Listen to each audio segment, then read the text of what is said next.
What if saving the wrong species was the most human thing Earth ever did? On Vare Station, a sealed lower deck was marked as lost. But from behind the metal, someone was still tapping. The Council saw a classification problem. Earth heard a living signal, and one rescue decision would force the galaxy to ask a dangerous question. Who gets saved when the losses they do not count? The Galactic Council fined Earth for saving the wrong species. Rhea Morgan arrived at Vare Station with a sealed order from Earth and a rescue team that had already been warned not to interfere. Vare Station hung above the gray world of Namaris, deep inside the outer trade lanes of the Galaxy Council. It was a mining station, not a battlefield. It had no banners, no monuments, and no reason to become famous, until its main power core broke open and turned 6 lower decks into a slow death chamber. Rhea was Earth's humanitarian crisis envoy for the outer lanes. Her job sounded simple, but it was brutal in practice. She went where disaster had already happened, checked whether anyone could still be saved, and stood between living people and officials who wanted a file closed too early. This time, the Council had already made its decision. The station would be sealed within 1 hour. A Council rescue officer met Rhea at the docking throat before her boots touched the damaged corridor. His name was Tovin Rell, and his uniform carried the clean silver trim of a Central Rescue Authority that had never liked Earth very much. "Envoy Morgan," he said, "your team may observe the final sweep, but you do not have authority to alter the closure order. Vare Station has been cleared by Council protocol." Rhea looked past him into the corridor. The lights were dim and red. Smoke moved in thin layers along the ceiling, and somewhere deep inside the station, metal shifted with a sound like a ship taking a slow breath. "Cleared means no living signal remains," Rhea said. Tovin's jaw tightened. "Cleared means all protected populations have been evacuated or confirmed lost beyond recovery." Rhea heard the difference. So did Captain Darren Holt, the leader of Earth's technical rescue team. Darren stood beside her with a cracked helmet under one arm and a scanner case in the other. He was not a diplomat. He was a rescue captain who had pulled people out of collapsed habitats on Mars, Titan, and 3 alien stations whose names he still mispronounced. His face changed when Tovin said protected populations. Rhea kept her voice even. "Take me to the lower deck access map." Tovin hesitated, then led them through the docking throat into a control bay that smelled of melted insulation and sterilizing foam. A curved display showed Vare Station as a stack of damaged rings. The upper decks were blue, the middle decks were yellow, and the bottom 6 decks were marked in black. Closed lost zones. Rhea stared at the black rings. Who was assigned to those decks? "Unlisted labor groups," Tovin said. "Non protected. Mostly Lume." Darren looked up from his scanner. "Mostly does not mean empty." Tovin turned toward him. "Captain, those decks lost pressure and fire control 12 hours ago. Council rescue teams attempted entry where protocol required it. The rest were sealed for station stability." Rhea stepped closer to the display. "Did anyone confirm death?" Tovin did not answer right away. That was enough. Rhea had been sent by Earth to witness a closure, not to challenge the Galaxy Council on its own emergency site. Earth's rights in the outer lanes were still new and fragile. A single public conflict could give half the Council a reason to call humanity reckless, emotional, and unfit for interstellar responsibility. But the black rings on the display did not look like paperwork to her. They looked like doors. "We're doing a sweep," she said. Tovin straightened. "Envoy Morgan, that is not permitted. Earth's order authorizes independent verification before any sealed structure containing human or allied personnel is abandoned. There are no protected allied personnel in the lower decks." "Then the sweep will be brief," Rhea said. She did not raise her voice. That made Tovin angrier than shouting would have. Darren opened his scanner case. "I can run thermal and vibration readings from the central maintenance spine. If anything is alive down there, we may catch movement. Through the bulkheads." "You have 40 minutes, Tovin said. "After that, the station is sealed by Council order. If you delay closure, Earth will answer for it." Rhea met his eyes. "If we seal living people inside, everyone should answer for it." The maintenance spine was narrow and hot. Rhea followed Darren and two Earth rescuers through a passage that dropped toward the lower decks in a steep curve. The station groaned around them. Loose panels clicked. Emergency foam had hardened over broken pipes in pale gray ridges. Darren moved with one hand against the wall, placing small sensor pads along the steel. Behind them, Tovin and two council observers watched in silence. They carried no cutting tools, and that bothered Rhea more than open hostility would have. They had come to make sure Earth stopped, not to help if Earth was right. At the first junction, Darren scanned the black zone below Deck 7. Nothing. At the second junction, nothing again. The air grew colder as they went lower, and the station's internal sound changed. It was no longer the deep strain of damaged machinery. It became thinner, almost hollow. Then Darren lifted one hand. Everyone stopped. Rhea heard only the faint hiss of her suit filter. Darren pressed his ear close to a support column. Again, he murmured. For several seconds, there was nothing. Then came 3 weak taps from below. Not loud, not clean. 3 taps, a pause, then 3 more. Tovin exhaled in irritation.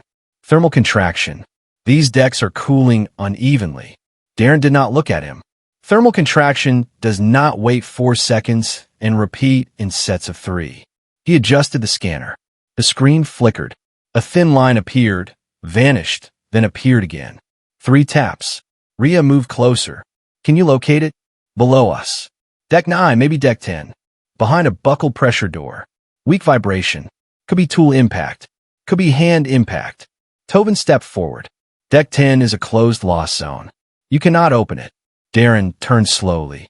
There may be people alive behind that door. Unprotected labor presence does not justify a breach. The lower decks are structurally unstable. Opening them risks the spine. Rhea looked at the map on Darren's wrist display. Deck 8 contained 3 protected engineers from an allied species. Their oxygen reserve was low, but stable. Deck 10 contained unknown Lume heat signatures, weaker and fading. 1 team, 1 heavy cutter, 1 safe breach before the station's internal frame lost alignment. This was the kind of decision that sounded easy only to people far from the door. Tovin saw the choice on her face.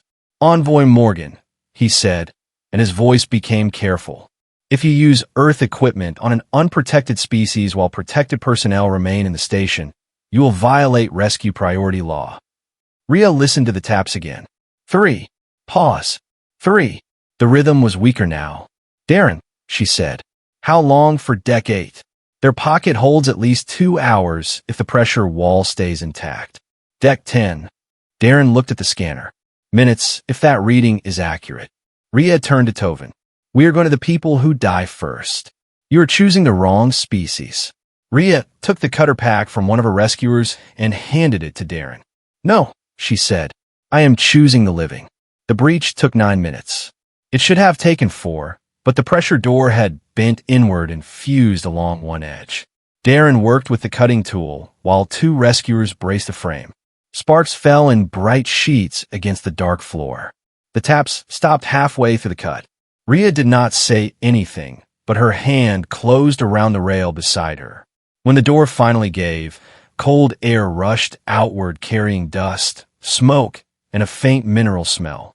Rhea's helmet light cut across a chamber half filled with collapsed service racks. The Lume were there. They were smaller than humans, with narrow shoulders and skin that held a soft blue glow where blood still moved near the surface. Some lay against the walls. Some had tied strips of work cloth around each other's arms and throats. A few were still conscious, pressing their hands against the metal floor. At the center of them, a woman with a cracked breathing mask held a metal rod between both hands. Her fingers shook around it. She had been striking the floor. 3 taps at a time. Rhea knelt. In front of her. I am Rhea Morgan of Earth, she said through the translator. We're taking you out. The Lume woman's eyes opened. They were pale silver, almost white. The translator took a moment to shape her words. We are still here, the woman whispered. Rhea looked back at Darren. Move them. Now. The rescue was rough, fast, and ugly. 2 Lume stopped breathing before they reached the spine, then came back under Earth oxygen support. One Earth rescuer broke a wrist, lifting a support beam. Darren burned through a second frame to create a wider path for stretchers. Tovin recorded everything. Rhea saw him do it. She also saw him do nothing else. When the last Lumet survivor was carried into the upper triage bay, Council medical staff stepped back from the beds. A senior medical administrator blocked the doorway. "These subjects cannot be admitted to the protected treatment ward," she said. "They do not have recognized emergency status." Rhea was still in her smoke-streaked suit. Her gloves were marked with blue Lumet blood. She placed herself between the administrator and the beds. "They're injured survivors. They're not listed survivors under Council emergency law." Behind Rhea, the Lumet woman who had tapped the signal tried to lift her head. Her body glowed weakly under torn skin. A medic from Earth held her down gently. The administrator continued.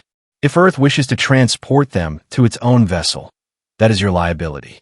They cannot consume protected ward capacity." Rhea stepped closer. Then Bill Earth. The room went silent. The administrator blinked. "That is not how allocation works." "It is now," Rhea said. "Send every charge to Earth. Medicine, air, bed space, power, staff time. But if you move one injured survivor out of this room because your ledger does not know what to call them, you'll have to step over me first." No one moved. Darren looked at the Earth medics. "Treat them." The medics went to work. Tovin Rel lowered his recorder. "Envoy Morgan, you have made this much worse." Rhea watched the Lumet woman's chest rise under the mask. "No," she said. "The station made it worse. The council just wrote it down." Rhea did not let the argument end the rescue. As soon as the last Lumet stretcher cleared the maintenance spine, she sent Darren and half the team toward Deck 8. The protected engineers were still alive, but the pressure wall around them had begun to bow inward. If anyone on the council side had expected Earth to abandon them after choosing Deck 10 first, Rhea gave them no such story. Darren cut through a service hatch while Rhea coordinated from the corridor with smoke still clinging to her suit. Tovin stood near the wall, watching two rescue priorities survive in the wrong order. The three engineers were pulled out 46 minutes later. One had a fractured breathing crest. One could not stand. All three lived. Their senior engineer, a broad-shouldered alien named Havel Rin, gripped Rhea's forearm as the medics moved him past her. "Your officer chose another deck first," Havel said through a cracked mask. Rhea did not defend herself. "Yes, because they were closer to death?" "Yes." Havel looked toward the medical bay where the Lumet had been taken. For a moment, pain and pride fought across his face. He seemed to understand what the council might turn him into. He would become the protected life Earth had supposedly risked. He would become a symbol whether he wanted it or not. Then Havel released her arm. "Then say that when they ask," he said, "do not let them use me as a knife." That sentence mattered more than Rhea knew in the moment. By the time the final survivors were moved to the upper ring, the council closure team had regained control of the corridors. They sealed Deck 10 again, this time after Earth confirmed that no living signals remained. Rhea insisted on that last scan herself. The scanner showed only cooling metal and empty pockets of air. For the first time that day, the taps did not come. Rhea stood in the silent maintenance spine longer than she needed to. Darren waited beside her and did not speak. A station could be loud while it was dying, but it was even louder after the voices stopped. "We were late," Rhea said. Darren looked at the sealed door. "We were not the ones who closed it first. That does not bring back the ones who stopped tapping." "No," he said, "but it may matter to the next ones." Rhea wanted to believe that. She also knew belief was not enough. The council would not change because Earth felt sorrow in a corridor. It would change only if sorrow became evidence, and evidence became pressure, and pressure became law. So before she left the lower spine, Rhea ordered every scan copied to Earth storage. Every heat map, every oxygen estimate, every path taken by the council team. Every moment when the closed zone had still contained living bodies. Tovin objected immediately. Those records belonged to the Council Emergency Authority. Rhea removed a cracked sensor pad from the wall and handed it to Darren. These records were made by Earth equipment during an Earth rescue action. File your objection with the hearing officer. There is no hearing yet. Rhea looked at him. There will be. The official notice reached Earth 6 days later. It was not a thank you. It was a fine. The Galaxy Council charged Earth with unlawful diversion of emergency resources, interference with protected rescue sequencing, unauthorized breach of a closed loss zone, and political misuse of humanitarian assets. The notice carried the seal of Magistrate Thalen Oris and a hearing date only 4 days away. The penalty was larger than money. Earth could pay money. Earth had paid for disasters before, and always more than the official bills admitted. This penalty threatened to suspend Earth participation in outer lane rescue operations for 3 standard years. That was the real knife. If the suspension passed, Earth rescue ships would lose clearance to enter Council disasters without permission. Human medics could be held at borders while stations burned. Earth engineers could be barred from collapsed colonies. Every small species that had begun to trust human response teams would learn that Earth could be punished out of the doorway. Counselor Varesh Noel made sure the galaxy heard the accusation before Earth could answer it. He appeared on every major council channel in a dark formal mantle, his voice smooth and wounded. This is not a question of kindness, he said. It is a question of whether one emotional civilization may endanger an entire rescue system. Humanity must learn that civilization is not impulse. Civilization is order. The words spread faster than the facts. Earth violates rescue law. Human envoy chooses unlisted species over protected lives. Emotional civilization challenges galactic order. Should humans be allowed near disaster zones? Rhea watched the feeds in an Earth liaison office on Vare Station's upper ring. The room had once been used for mineral audits. Now it held 3 folding cots, 2 evidence screens, and a coffee machine that tasted faintly of copper because Darren had repaired it with mining parts. The rescue was over, but the next fight had already begun. Mira-chan stood beside the main display, reading the fine for the 3rd time. She was Earth's legal specialist for emergency treaties. She was small, calm, and dangerous with a document. They're not only punishing the breach, Mira said. They are building a case that you knowingly chose a non-protected group, while protected personnel remained inside. We did, Rhea said. Darren looked up from a damage map. Because the protected engineers had 2 hours of air and the Lume had minutes. That is our argument, Mira said. But council law starts with classification. It asks who has protected status before it asks who is dying fastest. Rhea leaned back against the table. She had slept 4 hours in 2 days. Her eyes were dry. Her voice was steady. Then we are not only answering a fine. Mira looked at her. No, she said. We are answering the order of their universe. On the far side of the room, the Lume woman from Deck 10 sat under a blanket with a portable oxygen collar around her neck. Her name was Salen Vey. She was the elected work lead for the Lume crews on Vare Station, though no council form recognized that title. Salen had asked to stay near the evidence screens once she could sit upright. Her skin no longer glowed blue everywhere. It came and went in weak pulses around her wrists and throat. Rhea crossed the room and lowered herself into the chair across from her. Salen, she said, you do not have to watch this. The translator band around Salen's arm took a moment to convert the words. Her reply came in a soft, careful cadence. If they're speaking about us, I would like to hear how little we weigh. Rhea said nothing for a breath. Salen's eyes stayed on the feed, where Varesh Noel was still speaking. He says we were unlisted, Salen said. We were not always unlisted. Mira turned from the display. Rhea kept her voice low. Tell me. Salen drew one thin hand from under the blanket. Its light flickered as she lifted her fingers. When Kesari Combine brought us to Vare Station, our contract said temporary protected workers. 6 years of deep-level labor. After that, review for full emergency status. Medical access. Housing rights. Witness rights. Witness rights? Mira asked. Salen nodded. So if the station failed, we could testify as workers, not as equipment. Darren muttered something under his breath. Rhea looked at Mira. Find the original contract. Mira was already moving. It took 11 hours. The first file they found was clean, current, and useless. It listed the Lume as unlisted labor species with no protected claim in emergency allocation. Under that status, the Council did not have to treat them as people who must be rescued first. Kesari did not have to pay full compensation. The injured could be pushed out of protected wards, and the dead could be counted as lost labor rather than lost workers. It was exactly the kind of file Council law liked. No miss, no history, no guilt. The second file was buried in a payroll archive that Kesari Combine had failed to purge from a backup relay. It had a different classification: temporary protected workers. The change had been made 21 days before the explosion. The signature belonged to Director Orvin Kess. Rhea read the file once. Then again. Why change it before the disaster? Darren asked.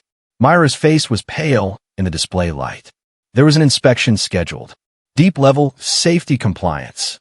If the Lume still had protected worker status, Kesari would have been liable for safety failures, wage review, medical access, and death compensation. But if they were unlisted, Rhea said they were not workers.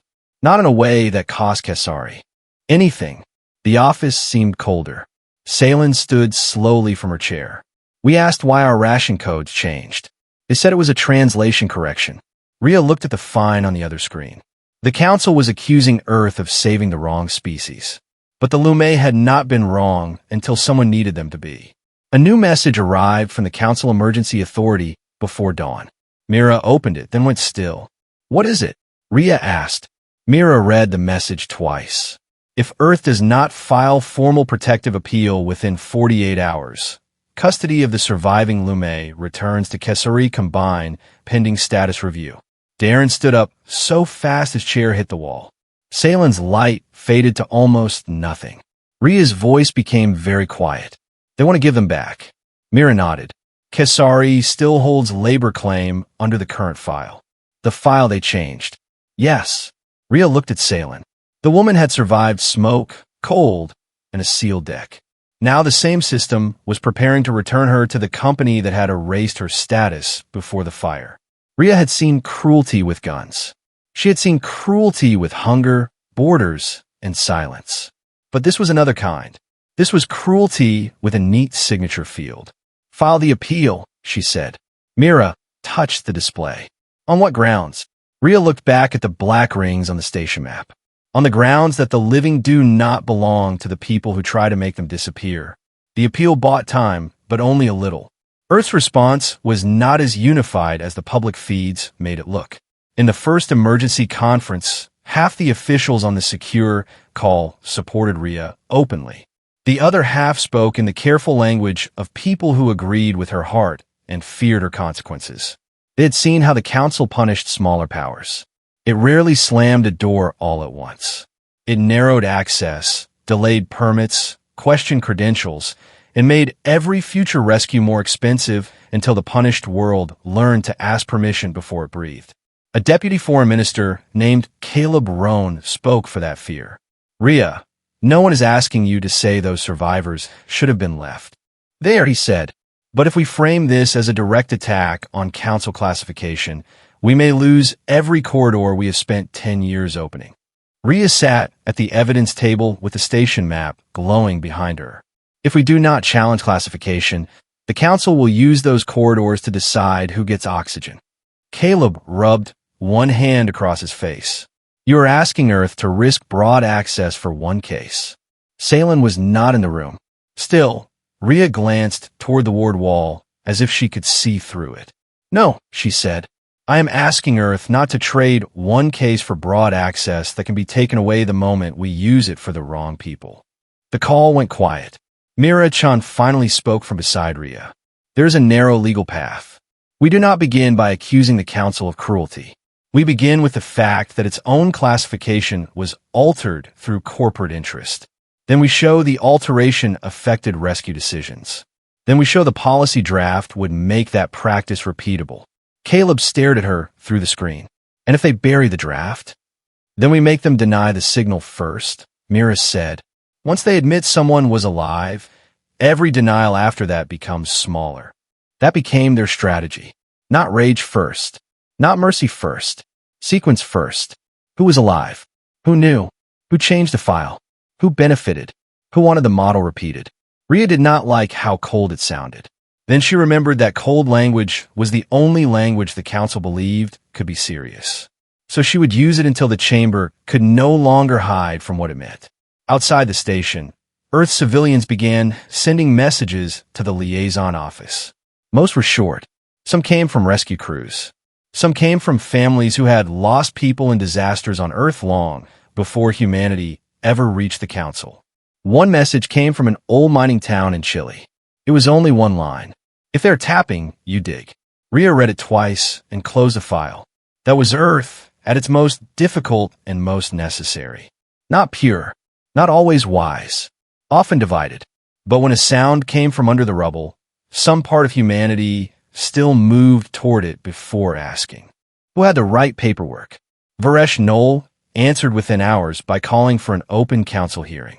He wanted witnesses, cameras, and a public chamber large enough to turn Rhea into a lesson. Earth's Central Diplomatic Office sent a private warning. It came from a senior official who had supported Rhea for years. Do not overreach. Defend the rescue decision. Avoid attacking council classification law directly. Preserve Earth's access to future rescue zones. Rhea understood the fear behind the message. Earth was still new to the council's deep machinery. It had friends, but not enough. Its reputation as a rescue power had grown quickly, and many old powers hated that. Varesh Noel was not trying to win a fine. He was trying to put a leash on humanity while the galaxy watched. But Rhea also understood what would happen if Earth accepted a smaller victory. The fine might go away. Salem might be protected, and the next unlisted species would be sealed behind another door, tapping until no one heard. That night, Rhea went to the temporary medical ward. The Lume survivors rested in low light because bright lamps hurt their damaged skin. Some slept.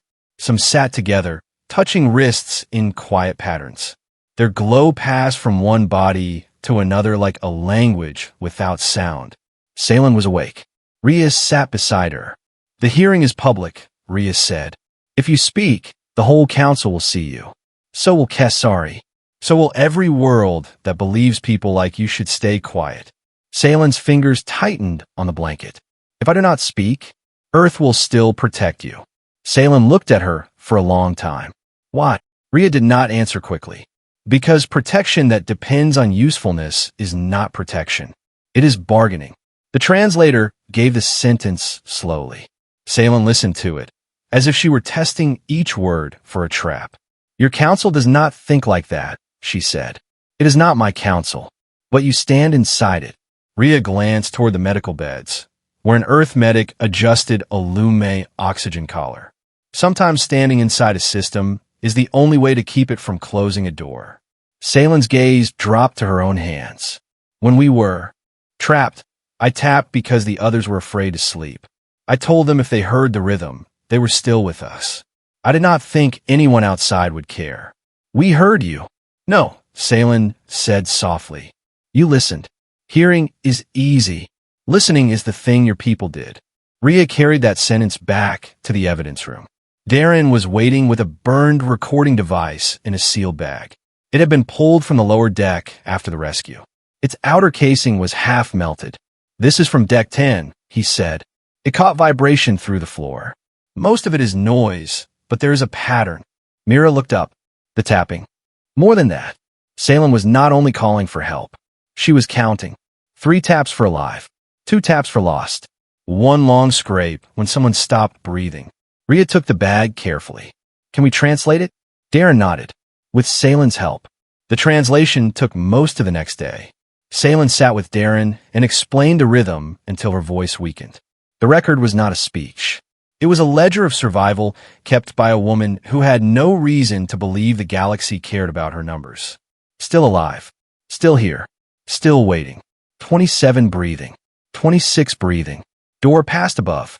Still here. Still waiting. When Darren played the rough translation for Rhea, no one in the room spoke for nearly a minute. Then a new call came through on a restricted council channel.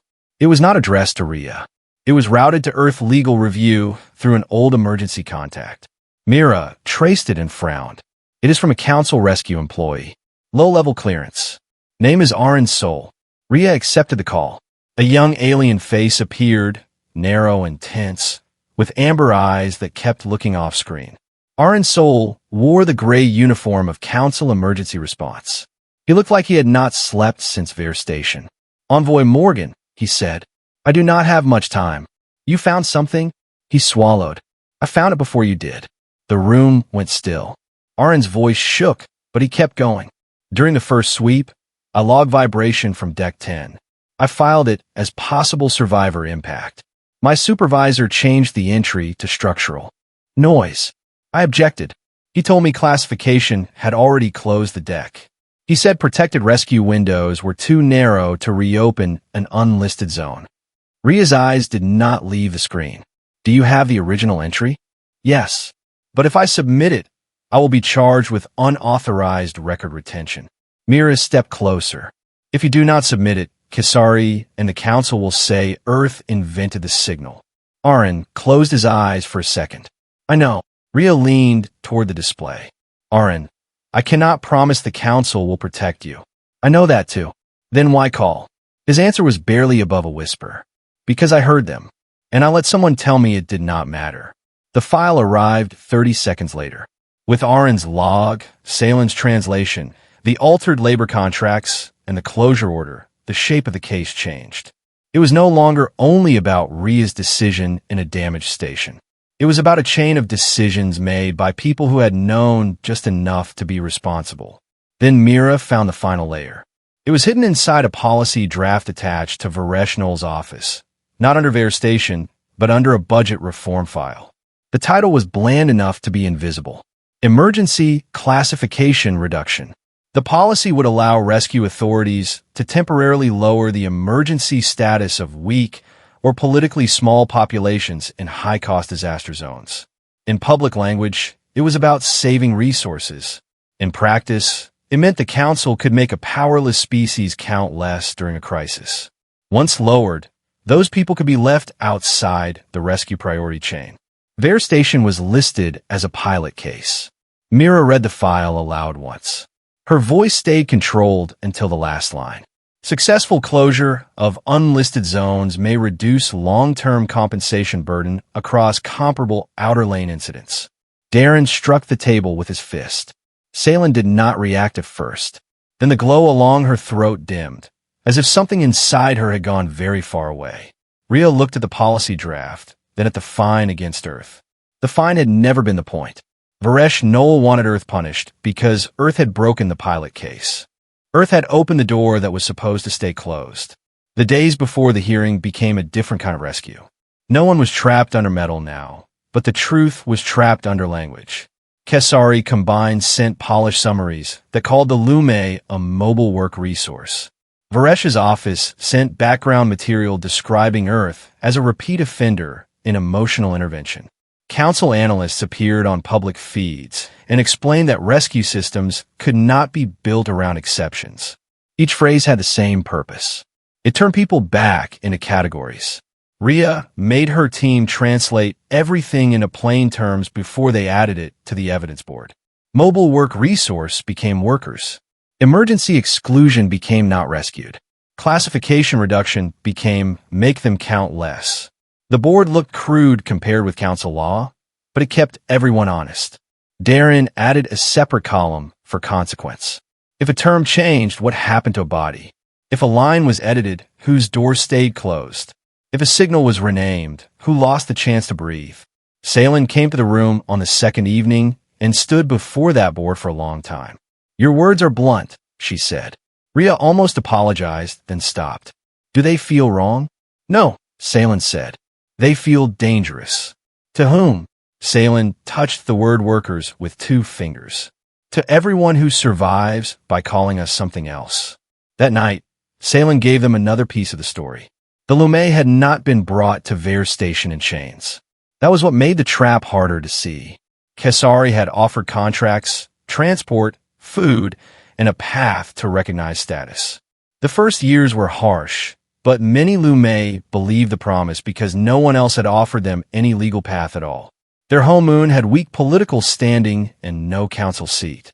Their bodies could tolerate mineral dust that scarred other species. That made them useful. Usefulness gave them work, but never quite enough dignity to become safe. We knew the contract was unfair, Salen said. But unfair is not the same as false. We thought if we completed it, the door would open. Rhea looked at her. Then they moved the door. Salen nodded. Quietly. With a form. Mira added that to the evidence board, not as a legal heading, but as a truth the full story needed to carry. They moved the door. It explained the crime better than any treaty clause. The Lume had walked for years toward recognition, and when they came close, someone shifted recognition out of reach. Then, when the station failed, the council pointed at the distance and said they had never arrived. Rhea knew then that Salen's testimony could not be treated as a final emotional flourish. It had to be the spine of the case. Not because pity would save them, but because Salen understood the machinery from the inside. She knew what it felt like when a promise became a hallway with no end. Still, Rhea gave her one last chance to step away. If you testify, they will try to reduce you again, Rhea said. Not by law this time. By tone. By doubt. By calling your memory grief instead of evidence. Salen's glow steadied. They already reduced us as far as they could, she said. I'm still speaking. The hearing began 2 days later in the 9th chamber of the Galaxy Council. Before Rhea entered the chamber, Mira caught her at the threshold. There is one more risk, Mira said. If Oris decides the policy draft is outside scope, we may not get it into the record. Then we make the scope wider before he sees it. By getting Varesh to defend classification itself. Rhea nodded. Mira studied her face. He will try to make you sound reckless. He will try to make you say the law does not matter. The law matters, Rhea said. That is why it matters when it is wrong. Darren stood behind them with the burned recorder case. He cleaned the outside, but not too much. The blackened edges remained. So did the dents where heat and falling debris had warped the shell. It looked like what it was, an object that had survived just barely enough to accuse the living. I checked the playback twice, he said. It will hold. Rhea looked at the device. So did they. Darren did not ask if she meant. The people behind the door. The people who had tapped while official rescue moved above them. The people whose signal was now. The only reason the council could not pretend silence. Salen waited farther down the passage, surrounded by soft medical light. She gave Rhea one small nod. Rhea returned it. No one gave a speech. They had no need. The story had already spoken in taps. Now it only needed the chamber to stop pretending it was noise. Rhea had seen the chamber before on diplomatic feeds, but feeds made it smaller. In person, it felt like standing inside a machine built to turn voices into law. The chamber rose in rings of pale stone and dark glass. Delegates from hundreds of species sat above the central floor, each behind a shield of translation light. At the center stood one narrow platform for the accused speaker. That was where Rhea was placed. Magistrate Thalen Oris sat at the highest bench, his face long, lined, and unreadable. Varesh Knoll stood below him with the relaxed posture of someone who believed the room already belonged to him. Director Orvin Kess sat to the side under corporate witness protection, dressed in a blue mantle that almost matched the Kisari combined logo. Salen waited in an antechamber with Mira and Darren. Arin's soul was not visible. His testimony had been accepted under seal, but no one knew whether he would be allowed to speak. Varesh began before the chamber had fully quieted. Envoy Rhea Morgan of Earth, he said, you are not here because you showed compassion. You are here because you placed personal feeling above interstellar rescue law. Do you understand the charge? Rhea stood with her hands relaxed at her sides. I understand the words. A murmur moved through the chamber. Varesh smiled faintly. Then let us speak plainly. You were present at Vare Station during final closure. Yes. You were informed that Deck 10 was a closed loss zone. Yes. You were informed that the beings in that zone were not protected species under Council emergency law. Yes. You were informed that protected personnel remained elsewhere on the station. Yes. And despite all that, you ordered Earth personnel to breach Deck 10 first. Yes.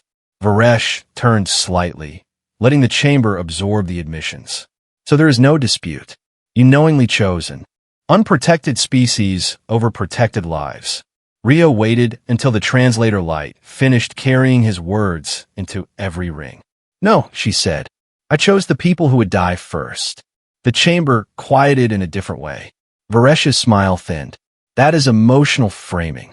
It is time framing, Rhea said. The protected engineers on Deck 8 had more than 2 hours of breathable air. The Lumet on Deck 10 had minutes. We reached Deck 8 after the Lumet were stabilized. The engineers survived. Magistrate Oris looked down at the record. That is confirmed. Varesh did not turn. Survival does not erase violation. Council systems function because classification guides response.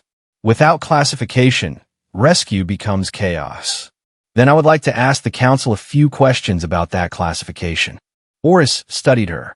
Proceed carefully, Envoy Morgan. Rhea nodded. She looked first at Varesh, then up at the rings. Were the Lumet on Deck 10 alive when the closure order was prepared? Varesh's eyes narrowed. The official record classified the signal as structural noise. That was not my question. Were their heat signatures consistent with living bodies? Oris checked the file. There were weak thermal anomalies. Were they trapped behind a sealed pressure door? Yes. Did Council rescue personnel pass near the Deck 10 access point before Earth arrived? Oris looked again. A team passed through the maintenance spine. Was the zone reopened? No. Rhea, let the silence hold. Varesh stepped in. Because classification did not require it.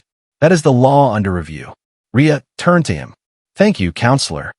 For the first time, Varesh looked uncertain. Rhea lifted one hand.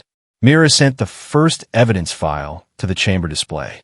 The central air filled with a rotating map of Vare Station. A red line showed the Council team's path.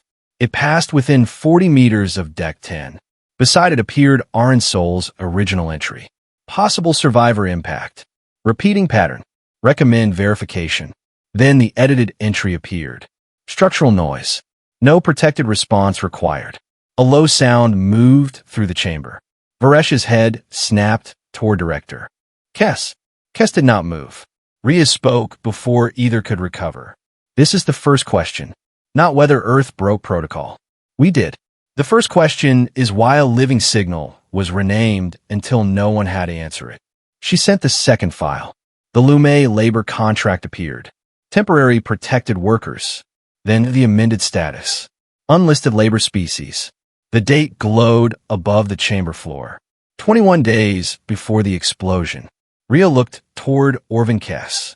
Director Kess, your company changed the Lumet status shortly before a scheduled safety inspection. Did that change remove your obligation to provide protected evacuation and death compensation? Kess's voice was polished and dry. Kessari combined followed all council-approved classification adjustments. The Lumet were not citizens. They were temporary biological labor presence under contract. Salen's words came back to Rhea. So if the station failed, we could testify as workers, not as equipment. Rhea sent the third file. The original promise appeared. Medical access after 6 years. Housing review. Witness rights. Kess's face hardened. Varesh objected. This hearing concerns Earth's violation, not a labor dispute. Rhea looked up at Magistrate Oris. With respect, this hearing concerns whether Earth was fined for rescuing a species that the Council says was unprotected.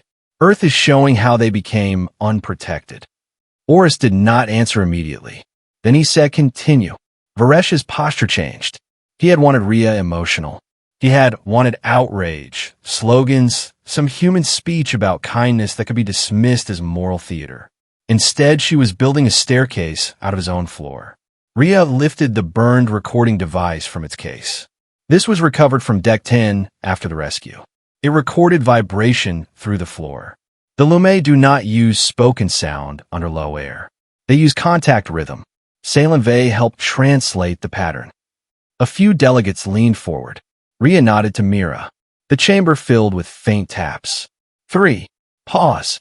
3. The sound was small inside the vast room. That made it worse. The translation appeared one line at a time. Still alive. Still here. Still. Waiting. 27 breathing. 26 breathing. Door passed above. Still here. Still waiting. No one moved. Even the translation lights seemed dimmer.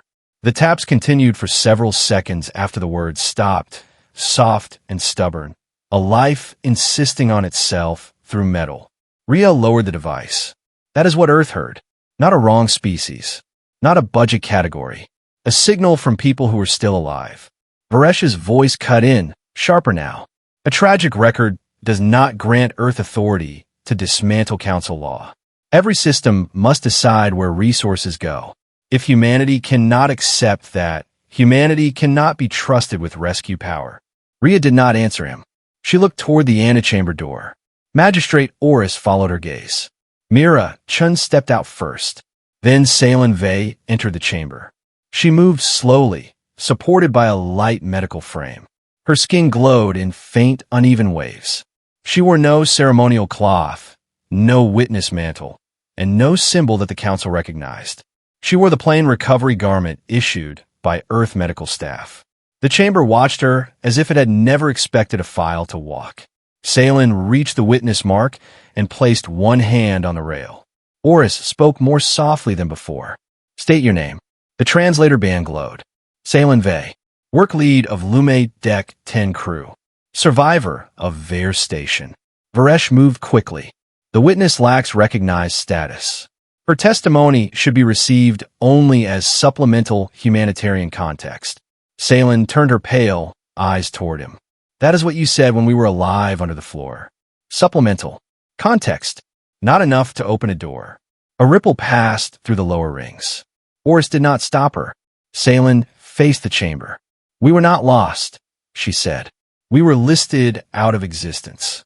The sentence moved through translation slowly, but when it landed, the rune changed. Not loud, not dramatic, just changed. For the first time, the chamber was not looking at Rhea as the center of the case. It was looking at Salen and, beyond Salen, at every species small enough to be edited. Salen continued.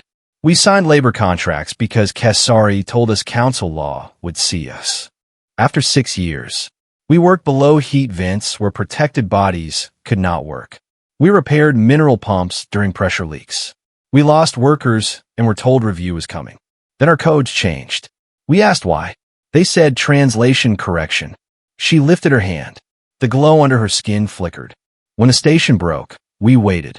We heard boots above us. We tapped. The boots moved on. So I kept tapping because if my crew heard me, they knew they had not yet disappeared. Rhea felt the chamber listening now, really listening. Salen turned toward her. Earth opened the door. Not because we were useful. Not because we were recognized. Because we were still there. Varesh's face had gone still. Rhea knew he was not finished. He rose slowly. This testimony is moving, he said. But we cannot govern by pain. If every emergency responder may override classification because a witness suffers, we lose the system that saves billions. The Council regrets any administrative harm done to the Lume. I am prepared to recommend withdrawal of Earth's fine, temporary protection for these survivors, and a closed review of Kesari Combine. The chamber stirred. It sounded like a victory being offered. Mira looked at Rhea from below the platform. Darren's jaw tightened. Salen lowered her eyes. Rhea understood the offer exactly. Varesh was willing to give Earth the fine, give Salen protection, and sacrifice Kesari, if necessary. In exchange, the deeper policy would survive. Emergency classification reduction would be renamed, delayed, hidden, and brought back when no human had a burned recorder in hand. Magistrate Oris looked at Rhea. Envoy Morgan, does Earth accept the proposed resolution? Rhea thought of the warning from Earth. Do not overreach. Preserve access. She thought of Deck 8, where the protected engineers had lived. She thought of Deck 10, where the Lume had counted breaths with taps in the dark. Then she looked at Varesh. No, the word was not loud, but it carried. Varesh's expression chilled. Be careful, Envoy. You have been offered more than your position deserves. Rhea nodded once. That is the problem with your system, Counselor. It keeps deciding what people deserve before it decides whether they are alive. She sent the final file. The title appeared in the chamber air. Emergency Classification Reduction. Varesh moved for the first time like a man surprised by fire. That document is restricted. It is also relevant, Rhea said. Mira opened the key sections. Resource efficiency. Temporary status reduction. Low representation populations. Pilot case. Vare station. The words looked bloodless. That was their violence. Rhea faced the chamber. This was never only about one damaged station. Vare station was a test. If Earth had paid the fine and apologized, the Council would have learned that a living population can be downgraded during a disaster, abandoned under law, and erased before anyone calls it murder. Varesh snapped. You accuse this chamber of murder? No, Rhea said. I accuse it of building a system where no one has to use that word. The chamber erupted. Oris struck the soundbar once. The vibration rolled through the floor and forced silence. Envoy Morgan, he said, do you have direct evidence that Council personnel were warned of a living signal before the closure order? Rhea looked toward the lower entrance. Aron's soul stepped into the chamber. He looked smaller than he had on the call. Younger. Terrified. 2 Council security officers moved as if to stop him, but Oris raised a hand. Let him speak. Aron stood at the secondary witness mark. His voice shook, then steadied. I logged the signal from Deck 10 during the first sweep. My supervisor ordered the entry changed to structural noise because the zone contained unlisted labor species. I obeyed. I should not have. Varesh's voice was cold. You understand that you are admitting to record misconduct. Aron looked at him. Yes. And you expect this chamber to trust you? Aron swallowed. No. I expected to trust the record I saved before I became a coward. He released the original log. It matched Salen's tapping. It matched Aaron's scan. It matched the closure timeline. For a long moment, no one spoke. Then a delegate from one of the outer species stood in the third ring.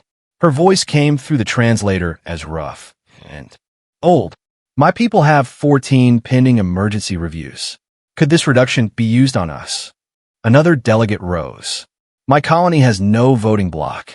Are we low representation? A third delegate stood. How many pilot cases were planned? The question spread. Not all were sympathetic to Earth. Many were frightened for themselves. That was enough. A system that had been safe when it only threatened the smallest became dangerous when others saw the edge moving toward them.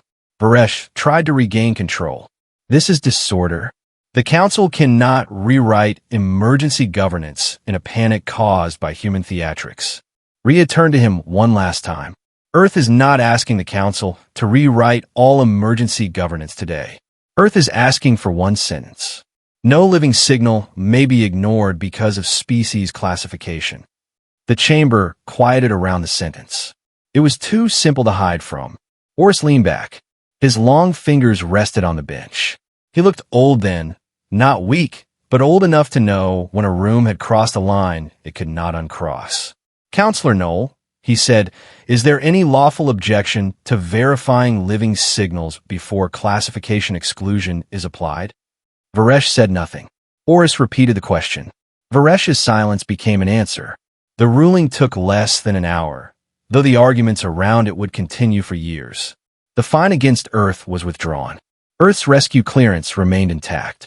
Kesari Combine was placed under emergency investigation, and Director Orvankes was ordered to surrender all classification records connected to Vare Station.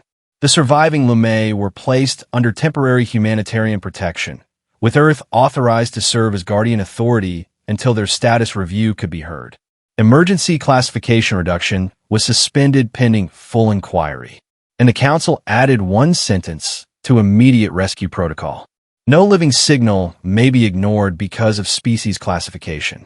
The chamber did not cheer. Rhea was glad it did not. Cheers would have made it too easy, too clean, too much like the dead had been turned into a victory. Salen sat with her head lowered as the ruling passed through. Translation. Her hands trembled in her lap. Rhea walked down from the accused platform and stopped beside her. It is not enough, Salen said. No, Rhea answered. It is not, but it is a door. Rhea looked toward the high rings of the chamber. where many delegates were still arguing, calculating, and fearing what the new sentence would cost them. "Yes," she said, "it is a door." Outside the chamber, reporters shouted questions in dozens of languages. Some called Rhea a hero. Some called her a threat. Some asked if Earth planned to challenge more council laws. Rhea did not stop for them. Darren met her in the corridor with the burned recorder packed safely in a clear case. Mira walked beside him, already fielding messages from Earth, the Council, and at least 6 outer colonies asking whether the new sentence applied to their pending rescue claims. Aaron Soul stood alone near a wall, stripped of his council badge. He looked as if he expected no one to speak to him. Rhea crossed him. "You will need protection," she said. Aaron gave a small, broken laugh. "From the council?" "From everyone who preferred the first version of the record." He looked down. "I changed it. You also saved the original. Too late for many of them." Rhea did not soften that with a lie.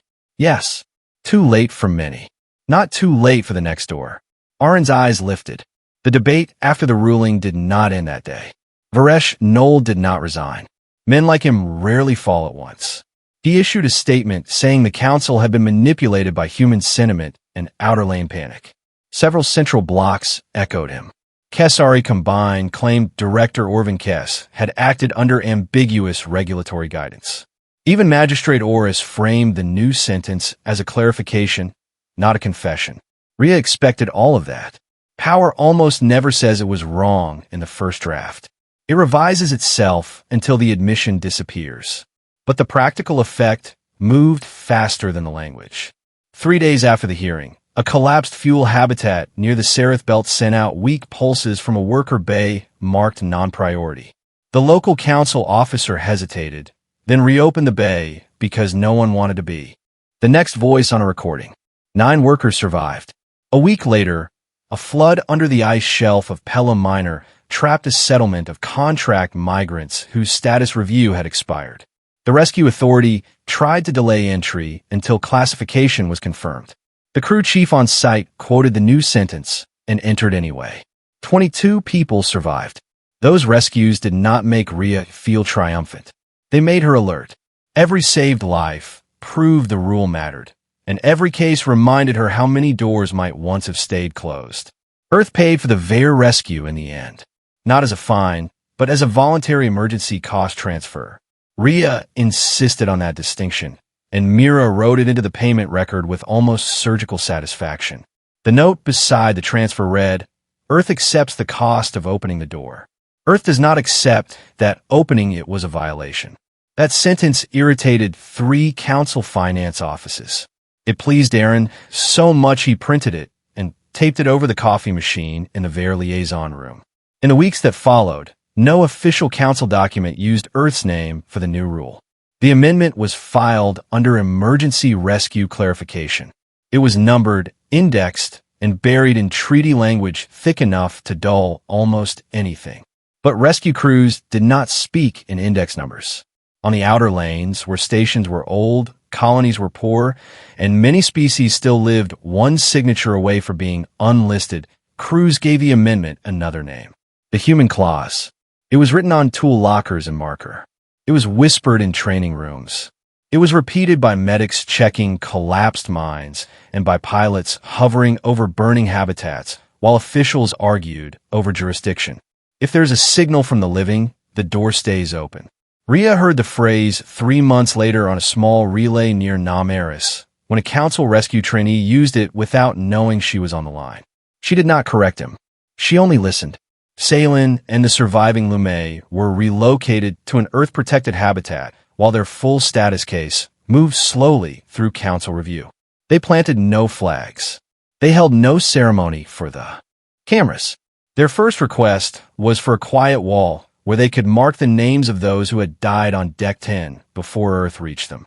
Rhea visited that wall once before leaving Nam Eris. The names were not written in ink. They were tapped into thin metal plates in Lume rhythm, raised patterns under the fingers.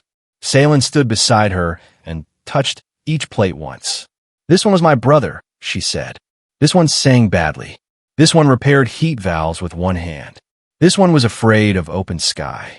Rhea listened to every name. When Salen finished, she turned to Rhea. Your people change a law. Rhea looked at the wall. Your people made the galaxy hear the tapping. Salen's skin glowed softly, not with pain this time, but with something steadier. Will they remember? Rhea thought of the council chamber, of Varesh's silence, of Orvin Kess being led away from his polished table, of Arin Sol standing without a badge, of Darren carrying a burned recorder as if it were sacred. She thought of Earth, still young in the council's eyes, still too emotional, too stubborn, too willing to step across a line when someone was breathing on the other side. Some will try not to, Rhea said. That is why we keep records. And walls. And doors that open.